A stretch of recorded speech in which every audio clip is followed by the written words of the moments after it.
Բարի օր հարգելիներս, այսօր եկեք միասին պատրաստենք բոլորի կողմից շատ սիրված դեղին բոլորը պապուր։ Որպեսզի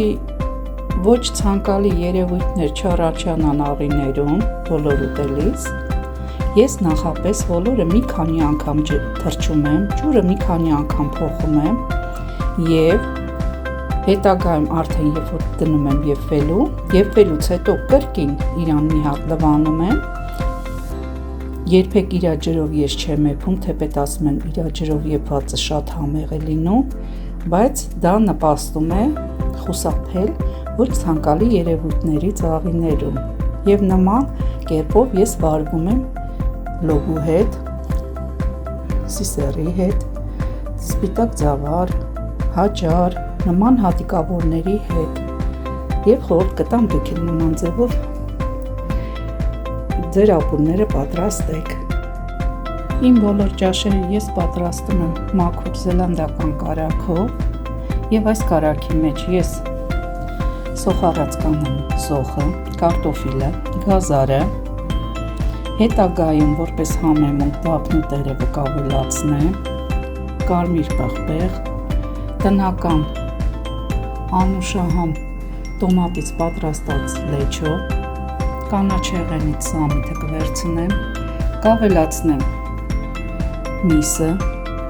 մի փոքր էլ կմանրացնեմ միսը, բոլորը և ընթացքը ամբողջովին կնկարահանեմ և կցուցադրեմ։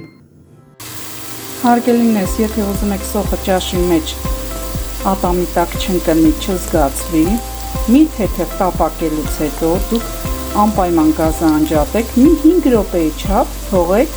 սոխը մնա իր յուղի մեջ, հետո կրկին կրակը միացրեք և տապակեք։ Ես սոխառածի հետ միասին սիրում եմ տապակեմ նաև կարտոֆիլը, որովհետև այդպես ապուրի մեջ կարտոֆիլը շատ արտակարգ քամ է ունենում։ Հարգելիներս, ավելացնելու եմ կարմիր պղպեղ, աղ, շատ քիչ, քանի որ մեր մսային արգանակը պիտի ավելացնենք մեր ապուրի վրա, իսկ միսը եփվելու վերջում ես արդեն աղ արել եմ, դրա համար աղը ես հիմա մի քիչ պակաս եմ անելու։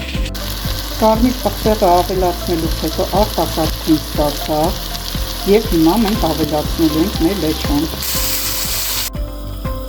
Ահա, մեր ապուրին ավելացրեցի արդեն դեղին բոլորը, ավելացրեցի նաև մի փոքր մանրացրած կտրատած միսը, ասեմ մսի հետ ոսկորներն էլ եմ ավելացրել մեր ապուրին, ճաշը եփվելուց հետո արդեն ոսկորները ես կհեռացնեմ ապուրի մեջից, իսկ այդ ընթացքում իրանք կհասցնեն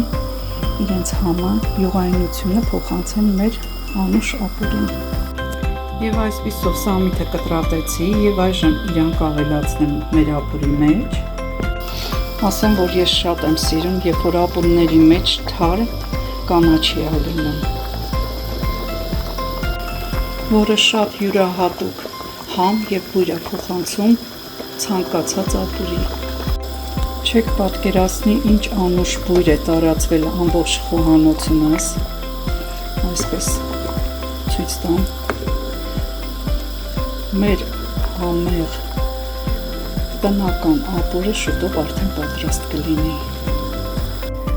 Իսկ երբ որ ժամանակ եմ ունենում, նաև նախընտրությունս տալիս եմ տնական հացին և այսպես խմոր եմ պատրաստում։ Ահա, հացի գնդերը արդեն բացեցի, ձև տվեցի։ Մի որոշ ժամանակ էլ ինքը կմնա կհասունանա ու արդեն կգնա ջեռոց։ Սա էլ իմ թխած տնական կարմրաթուր համով հացն է։ Երբ որ ժամանակ ունենում եմ տան անդամների համար միշտ հացի խմոր եմ անում և այսպիսի սիրուն հաց եմ պատրաստում։